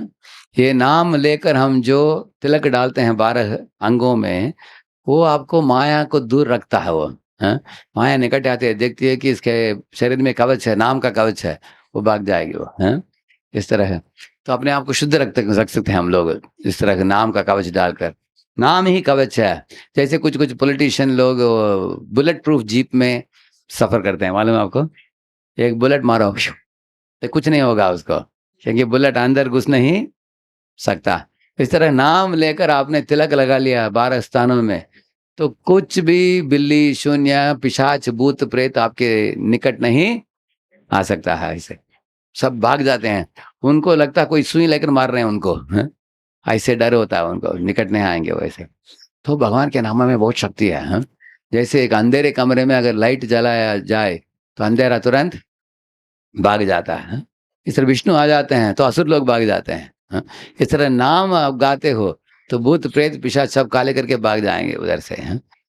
तो अमेरिका में प्रभुपाद जी को कुछ जगह मिले जो बरी प्लेस, आप देखेंगे, बरी प्लेस का मतलब है जिस स्थान में शरीर को ये दहन करते हैं ना, वो स्थान है। उधर वो लोग जलाते नहीं, वो लोग इसमें रखते हैं, कॉफिन में रखकर जमीन के अंदर डाल देते हैं। ग्रेवयार्ड में, श्मशान, ऐसे। तो ऐसे जगह मिलता है, कभी बेचने के लिए भी मिलता है कुछ जगह। तो ऐसे जगह जब मिला, भक्त लोग आकर बोले कि प्रभुपाद जी को, प्रभुपाद जी बहुत सस्ते में मिला है एक जगह, लेकिन ये ऐसे श्मशान को टच करके है, उधर उस जमीन को कोई नहीं खरीदेगा। प्रभुपाद ने बोला कुछ चिंता नहीं, खरीद लो, एक सुंदर मंदिर बांधो, जोरदार नाचते हुए कीर्तन करो, हरे कृष्णा कृष्णा कृष्णा हरे हरे, हरे राम राम राम। सब भूत भाग जाएंगे उधर से। ऐसे ही हुआ। सब भूतों को भगा दिया हरि नाम करके ऐसे। तो इस तरह हमें सोचना चाहिए कि आपके नाम में इतना शक्ति है, लेकिन दुर्दैवम ईदृशम इहा जनि ना अनुराग है। मुझे अनुराग नहीं हो पाता आपके नाम में। आपके नाम छोड़कर मैं यूट्यूब देखता हूँ, स्मार्टफोन देखते रहता हूँ, व्हाट्सएप भेजते रहता हूँ, उसमें बहुत रुचि है। तो हम लोग व्हाट्सएप में इतना घुमाते हैं उसको, ऐसा करते हैं, लेकिन माला नहीं घुमा पा रहे हैं हम लोग। इस तरह सेठ जी बैठकर करेंसी का नोट देखता है, चिक चिक चिक चिक चिक चिक चिक, इतना तेजी से गिनते हैं, आपने देखा है? एक भी नोट छोड़ेगा नहीं वो, सावधानी से। लेकिन उसको माला दे दो हाथ में, ये नहीं होगा बोलेगा अब। तो माला जपने के लिए तैयार नहीं, करेंसी नोट गिनते हैं। नहीं तो हम स्वाप करते रहते हैं स्मार्टफोन लेकर। ऐसे हमें फीलिंग होना चाहिए कि मैं क्यों इतना मूर्ख हूँ, इतनी सरल चीज आप दे रहे हैं, उसको स्वीकार नहीं रहा हूँ, ये फीलिंग होना चाहिए हमको। और विलिंग का मतलब है क्या करना चाहिए? ये माला जो अपने हाथ में पकड़ा है, इस समरक्ष महाराज इस उंगली जो है ना, इसको अंगूठी बोलते हैं ना, इसको अंगूठा बोलते हैं, इसको इधर रखते थे ऐसे इसके बीच में। क्यों? ताकि एक मणि ही गिनो, हरे कृष्णा कृष्ण कृष्ण हरे हरे, हरे राम राम राम, ऐसे इधर इधर डालते थे ऐसे। हरे कृष्ण कृष्ण कृष्ण हरे राम राम राम हरे। क्यों ऐसा करते थे? नहीं तो हम कभी कभी ऐसा कर लेते हैं, हाँ? 3-4 गिन लेते हैं ऐसे ही। एक मणि और दूसरी मणि के बीच में रखते थे उंगली ऐसे। तो एक ही मणि में एक मंत्र करना चाहिए, हाँ? एक मंत्र होने के बाद ऐसे, उसके बाद ऐसे ऐसे रखना चाहिए। तो इस तरह 108 मणि गिनना चाहिए पूरा। ऐसा ना हो, आप लोगों का अनुभव होगा शुरुआत के दिनों में हम लोग साथ में करते थे, हरे कृष्ण कृष्ण कृष्ण हरे हरे, हरे राम राम राम। तो हम लोग करते थे। तो 108 मणि एक एक घंटे। तो हम देखते थे कि कुछ लोगों का जल्दी हो जाता है और कुछ लोगों का होता ही नहीं है पूरा, हाँ? तो बहुत बचा हुआ रहता है। कितने लोगों का अनुभव हुआ है शुरुआत के दिनों में? करेक्ट है ना? क्यों? क्योंकि अलग अलग उनका स्पीड स्पीड एक ही है, लेकिन गिनने का तरीका गलत है। क्योंकि कुछ लोग क्या करते हैं, जल्दी क्यों हो जाता है, उन्हें 2-2 4-4 गिन लिया एक मंत्र में, हाँ? इसलिए हमारे विलिंगनेस को क्या करना चाहिए, एक-एक मणि में एक-एक मंत्र गिनना चाहिए। सो थिंकिंग, फीलिंग, विलिंग, मन को इस तरह लगाओ नाम गिनने में और पश्चाताप करने में और भगवान की गुणगान करने में, और कृतज्ञता पूर्वक नाम जपना चाहिए कि मैं कितना भाग्यशाली हूँ। भगवान ने हमको हाथ पैर दिया है, आँख, जिह्वा, सब कुछ, शरीर के अवयव तो पूरा दिया है हमको, हाँ? कुछ कमी नहीं है। इसके बाद 3 हम लोग दिन में 3 बार खाते हैं भोजन। कुछ लोग 3 दिन में 1 बार भी नहीं मिलता कुछ लोगों को, हाँ? हम लोगों को भगवान दिन में 3 बार दे रहे हैं प्रसाद। और अच्छे माता-पिता मिले हैं, हाँ? अच्छी परिस्थिति मिला है, भक्तों का संग मिला है, प्रभुपाद जैसे आचार्य मिले हैं, जिनके संस्था में जुड़कर हम लोग शांति से भक्ति कर पा रहे हैं। तो इन चीज़ों के बारे में सोचकर कृतज्ञता प्रकट करनी चाहिए जप करने के पहले, हाँ? तो कृतज्ञता पूर्वक जो जपता है उसका मन लगता है नाम जप में, हाँ? अगर हम किसी और दुनियादारी चीज़ों के बारे में सोचते हुए नाम चालू करेंगे, तो हाथ में तो माला रहेगा लेकिन मन घूमेगा दुनियादारी चीज़ों में, हाँ? इसलिए हम मन जब जाता है कहीं और उसको खींच कर लाना चाहिए।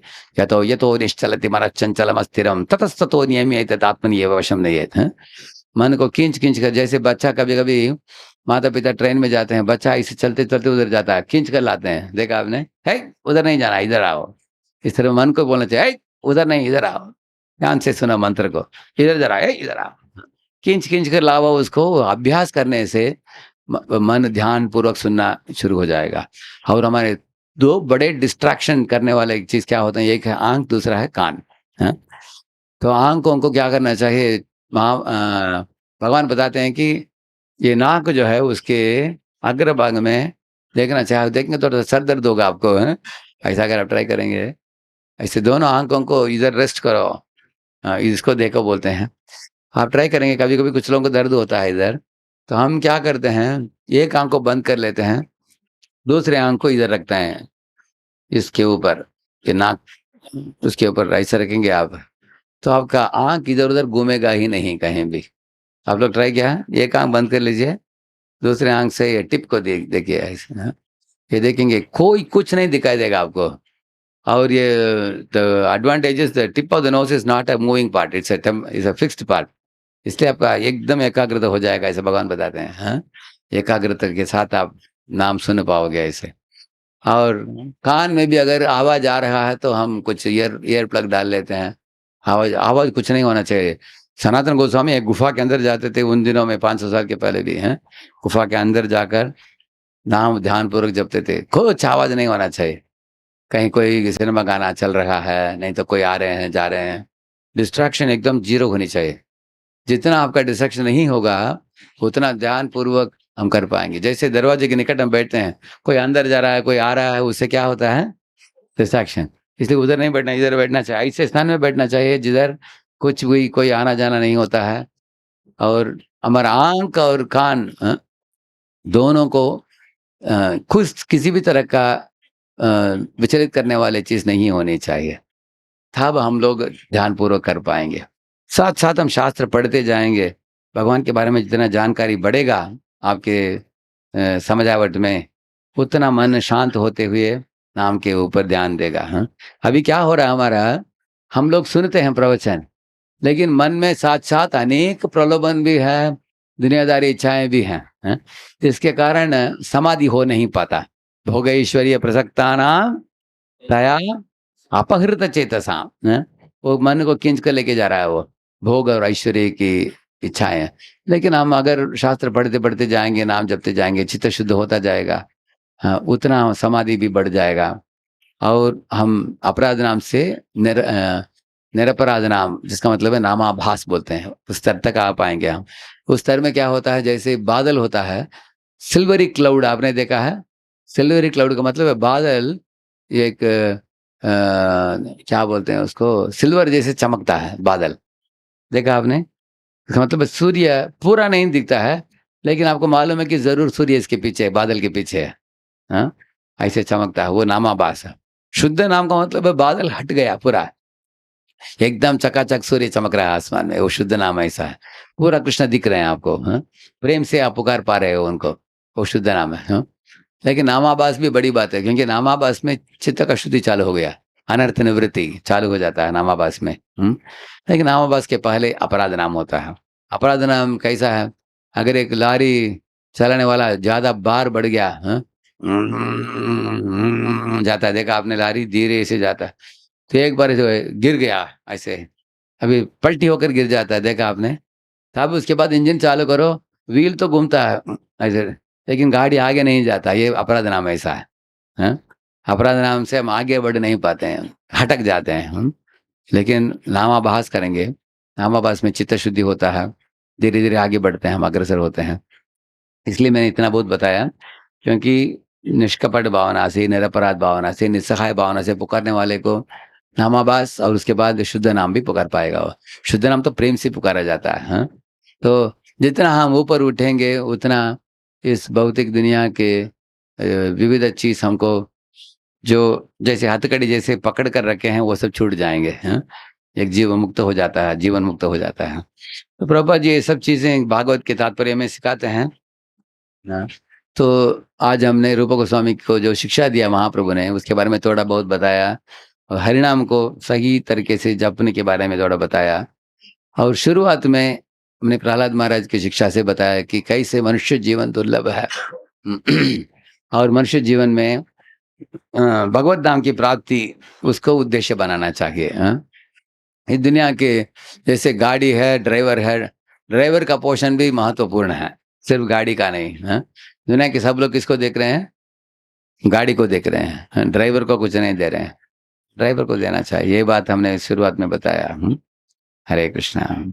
शिल प्रपाद की 2 minutes are there to 9, can I take one question? हाँ,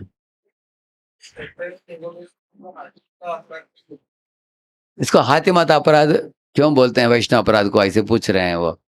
देखिए, अगर आप बगीचे में एक बीज बोकर पानी सिंचन करके एक पौधा बढ़ा रहे हैं आप, हाँ? उस बगीचे में अचानक एक हाथी भागते हुए आता है, उसके ऊपर चला जाता है, बड़े मोटा-मोटा पाँव लेकर, नहीं तो उसको अपने सूंड से उखाड़ देता है उसको। तो उसके बाद वो पौधा उग नहीं सकता, है ना? इसी तरह आपको भक्तिलता बीज मिला है गुरु से, उसको पानी सिंचन कर रहे हो श्रवण कीर्तन से, श्रवण आदि जल, हाँ? और करके उसको बढ़ा रहे हो, अभी धीरे-धीरे, अभी कोमल अवस्था में है वो, हाँ? अब उस समय अगर हम किसी वैष्णव को निंदा करते हैं, वो हाथी-मत अपराध है। उसके कारण क्या होता है, ये भक्ति अथवा बीज को वो उखाड़ देता है वो। उसके बाद अब भक्ति सूख जाता है, इसलिए कुछ लोग भक्तों का अपराध करके वो लोग निकल जाते हैं। आगे जाए देखेंगे आप, प्रवचनों में नहीं आएँगे वो लोग, सेवा में भी नहीं जुड़ेंगे, दिखाई ही नहीं देंगे वो लोग, चले जाते हैं वो लोग ऐसे। ये नहीं करना चाहिए हमको, क्योंकि ऐसा बताया गया है कि अगर बड़े-बड़े दिग्गज भक्त भी अगर अनावश्यक भक्तों का दोषारोपण करते हैं, तो उनका भी सूख जाता है भक्ति, ये क्योंकि भगवान अपने भक्तों को बहुत प्रेम करते हैं। तो ऐसे भगवान के प्रिय भक्तों को अगर हम निंदा करेंगे, भगवान नाख खुश हो जाते हैं। जैसे मान लीजिए कोई पिताजी और छोटा बेटा साथ में आ रहे हैं, हाँ? उनका नाम क्या है इनका? हाँ? What is his name? हाँ, ठीक है, अभी छोटा रुद्र है, ये भक्त है, अभी अपने पिताजी के साथ आ रहा है, हाँ? आप रुद्र को पकड़ कर उसको एक चिमटी दे दिया आपने, और रुद्र रो रहा है, रो रहा है, पिताजी छोड़ेंगे आपको? आपको पकड़ेंगे पिताजी, करेक्ट है? मेरे बेटे को रुला दिया तुमने, रुद्र को रुला दिया, हाँ? पकड़ो इसको, आपको एक थप्पड़ मारेंगे, करेक्ट है ना? इसी तरह कृष्ण भी क्या देखते हैं, हे मेरे प्रिय भक्तों को ये निंदा कर रहा है, तो भगवान क्या करते हैं आपको भक्तों के संग से निकाल देते हैं। क्यों करते हैं उसका भी कारण है, क्योंकि भक्तों के संग में रहकर ये अपराध करता रहेगा, जितना अपराध बढ़ेगा इसके भक्ति में वो बाधा डालेगा। लेकिन भगवान क्या करते हैं उसको बाहर भेज देते हैं, तो भौतिक पदार्थों में लिप्त हो जाता है वो और पाप कृत्यों में डूब जाता है। पाप इतना खतरनाक नहीं है जितना अपराध खतरनाक है, क्योंकि पाप भौतिक स्तर पर है और अपराध आध्यात्मिक स्तर पर है। इसलिए भगवान उसको निकाल देते हैं। जरा पाप करके लात खाने के बाद उसको अकल आ जाता है, हैं? तब वापिस आ जाता है भक्तों के संग में उसके बाद। ठीक है, हरे कृष्ण। हाँ, यस यस। ये पाप की प्रवृत्ति कैसे जाती है ये पूछ रहे हैं। देखिए, पहले तो आप माला करते करते पाप कर्म का फल मिट जाएगा पहले। हाँ, जैसे अगर नीम का पेड़ हो, पहले नीम के फूलों को, नीम के फलों को तोड़ दो, हाँ? नीम के फल चले जाते हैं। इस तरह आपके पाप कर्म के जो प्रारब्ध कर्म आएंगे उसको निकाल दिया जाता है, हाँ? उसके बाद कुछ समय के बाद वापस फल आएगा, करेक्ट है ना? हाँ, ऐसे आता है। इसलिए आपको क्या करना पड़ेगा, डालियों को भी काटना पड़ेगा, करेक्ट है ना? उसके बाद डाली काटा जाएगा, उसके बाद तना को भी काटा जाएगा, उसके बाद जड़ से उखाड़ा जाएगा, करेक्ट है ना? इस तरह भक्ति में भी क्या होता है, शुरुआत में प्रारब्ध कर्म निकल जाते हैं तो अप्रारब्ध रहते हैं, और आप भक्ति तीव्रता से करोगे तो अप्रारब्ध कर्म भी निकल जाते हैं। उसके बाद बीज होते हैं, आपके मन में अनेक बीज अभी भी वेट कर रहे हैं, कुड़ कुड़ कुड़ कुड़ कुड़ कहते हैं, काम क्रोध लोभ का बीज। कुछ लोगों को क्रोध हो रहा है चिल्लाने की। प्रभुपा जी बोलते हैं we have tendency to catch, to beat and loot, तीन चीज बोलते हैं। अभी रावण ने किसका हाथ पकड़ा, सीता का हाथ पकड़ा। हाँ, अभी दुर्वासा मुनि ने पिटाई करना चाहा किसको, अम्बरीश को। दुर्योधन ने किसका लूटा लूटी किया, पांडवों की, करेक्ट है ना? इस तरह to catch is lust, to beat is anger, to loot is greed. तो तीन अशुद्ध चीजें हैं। यही हमारे मन में क्या है, ये काम कर्म बीज के रूप में है। कुड़ कुड़ कुड़ कुड़ कुड़ कुड़ करते रहते हैं वो। अभी किसी को पिटाई करना है, किसी से वासना है, काम वासना है, किसी की चीज को हड़पना है, इस तरह की भावनाएं हैं। तो उसको भी क्या करना चाहिए, बुनना चाहिए। बुनना जानते हैं आप लोग, बुनना? हाँ, एक बीज को बुनने से वो अंकुरित नहीं होता। नहीं तो बीज को पानी में डुबो दिया आपने, वो सड़ जाता है, वो अंकुरित नहीं होता वो। इस तरह भक्ति bliss, you should drown in भक्ति ब्लिस और शुड फ्राई इन ज्ञाना। अगर आप दिव्य ज्ञान को, संबद्ध ज्ञान को प्राप्त करके या तो बुना दो उसको, उन बीजों को, नहीं तो भक्ति के परवश में, आनंद में उसको डुबाने से वो मिट जाता है। वो कैसे करता है, अभी आपका नाम जप में अगर आपको रुचि मिलता है, कीर्तन में रुचि मिलता है, भक्ति में सेवा में रुचि मिलता है, जितना वो रुचि बढ़ता है उतना काम कर्म बीज मिट जाते हैं।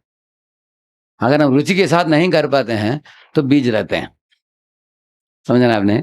इसलिए भक्ति में इंटेंसिटी जितना बढ़ता है, तीव्रेण भक्ति योगे नेजेत पुरुषम परम, पुरुषम परम, तीव्रता जितना बढ़ता है उतना पहले प्रारब्ध कर्म है, उसके बाद अपराध कर्म है, उसके बाद बीज, उसके बाद कूटम, उसके बाद अविद्या। एक एक करके नॉकआउट करते जाता है भक्ति।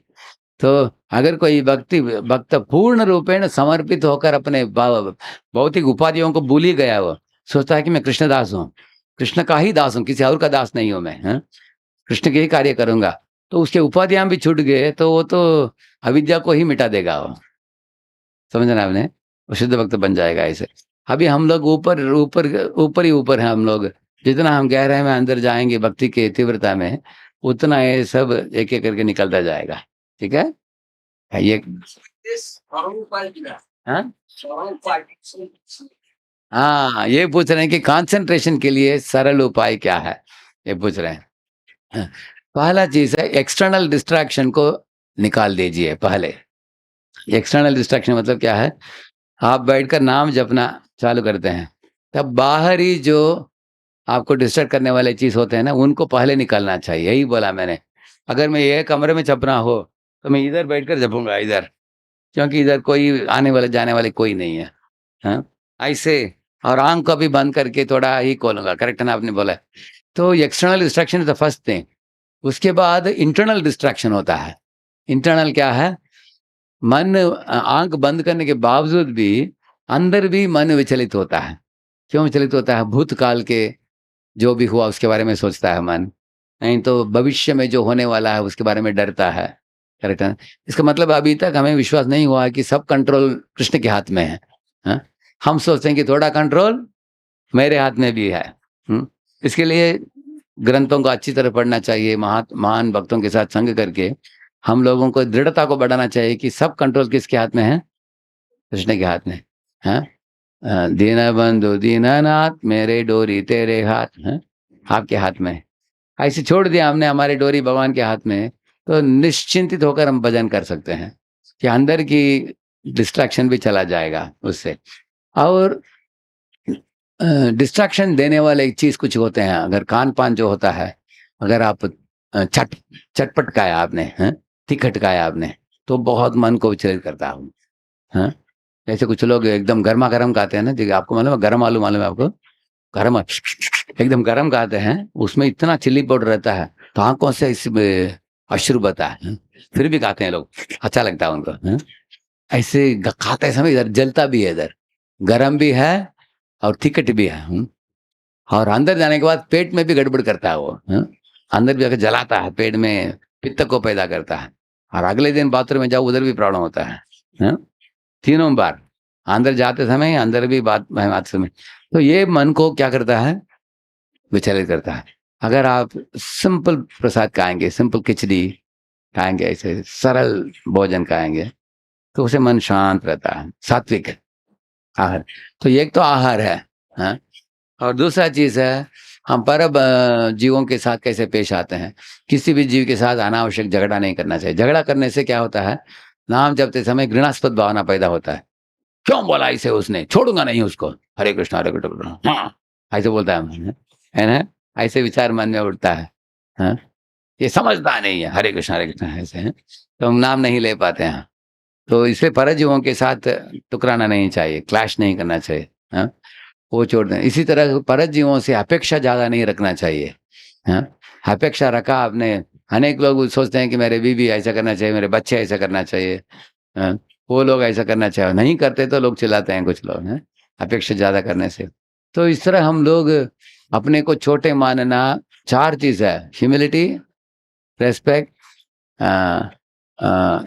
Expecting no respect and tolerance. चार चीज है: नम्रता, सहिष्णुता, सब जीवों को आदर देना, मिथ्याभिमान से शून्य रहना। ये चार ही गुण है, इसको हम कल्टिवेट करेंगे। मन एकदम, या नम्रता, सहिष्णु, तृणादपि शुनिचेन नम्रता, एंड टॉलरेंस से सहिष्णुता। और तीसरा, सब जीवों को आदर देना, सकल सम्मान कोरिते शकति देखो नाता यता यता। सबको आदर देना, और मिथ्याभिमान से शून्य रहना, आदर की अपेक्षा नहीं करना। हाँ? ये चार चीज अगर हम करेंगे, मन एकदम ठंडा हो जाता है, शांत हो जाता है। हम ध्यान कर पाएंगे नाम के ऊपर। So we have to cultivate the sadachar to keep our mind peaceful. हमारे सदाचार के द्वारा मन शांत रहता है। और एक बोला मैंने, शास्त्र के अच्छी तरह अध्ययन करने से सत्य क्या है, असत्य क्या है, शाश्वत क्या है, शाश्वत क्या है, हितकारक क्या, हानिकारक क्या है, और शाश्वत क्या है, क्षणभंगुर क्या, सब पता चल जाता है। वो पता चलने के बाद हम कृष्ण के चरणों को पकड़ लेंगे। हम जो दुनियादारी, जो छूटने वाली चीज, उससे हम मन उसकी ओर आकर्षित नहीं होगा। So internal distractions can be avoided by शास्त्रिक study very deeply. And external distraction हमें पहले से तैयारी करना चाहिए। सेक्रेट स्पेस, हर दिन सोचना चाहिए मैं किधर बैठूंगा जब करने के लिए। और एक चीज हम कर सकते हैं, अगर आप बैठ गए जब के लिए, आपको किस स्थान सबसे दिव्य लगता है आपको? जैसे हम लोग हमारे नेटिव प्लेस में एक विष्णु के मंदिर में जाते थे। हैं? एकदम सुंदर मंदिर, गोपुरम, सुंदर गोपुरम है, भगवान का गर्भगृह सुंदर है, उधर घंटी बजता है, आरती होता है, और अच्छा माहौल बहुत सुंदर है उधर। है स्टोन टेम्पल, बड़ा मंदिर, विशाल मंदिर है। तो हम लोग रेगुलर जाते थे उधर ऐसे। तो उसका इंप्रेशन अभी भी है, बचपन में हम जाते थे। हैं? लेकिन उसका बड़ा इंप्रेशन, उधर एक सुंदर तालाब है उधर। है तो सीढ़ी में हम लोग बैठकर विष्णु सहस्त्रनाम इत्यादि करते थे हम लोग। हैं? तो इस तरह कुछ दिव्य माहौल के बारे में सोचिए, जैसे कुसुम सरोवर आप लोगों ने देखा होगा, हाँ, वृंदावन में। जैसे गोविंद कुंड है, कुसुम सरोवर है, राधा कुंड है, हाँ, राधा सरोवर भी है, कृष्ण सरोवर, राधा सरोवर। इस तरह के कुछ भव्य दिव्य जगह जो है, आप वृंदावन में गए, आपको असर पड़ा उस जगह का आपके ऊपर। तो नाम जब करते थे, मैं सुबह बैठकर आंख बंद कर लिया, आपने उस स्थान को सोचा आपके मन में, तो that is called a secret space है। आप सेक्रेट स्पेस बना लीजिए। तो मन ऐसा चीज है, जितना आप उसके बारे में गहराई से आप सोचेंगे, आप उस स्थान में पहुंच ही जाएंगे आप। You are where your mind is. आप मन किधर जा रहा है, उसी स्थान में आप रहते हो, आप पसंद करते हो। हाँ, इस तरह हमको मन को भौतिक पदार्थ से हटाकर आध्यात्मिक स्थान में डाल देना चाहिए, उसको अंदर ही अंदर। हाँ, और ये 4 गुणों को प्रैक्टिस करना चाहिए, तृणादपि पिछ निचेन। वो करके सदाचार के द्वारा मन शांत रहता है, हाँ? और नाम जप में लग सकता है। ठीक है, थैंक यू। शिल प्रभुपाद की और भक्त वृंदा की। Thank you very much. Hare Krishna.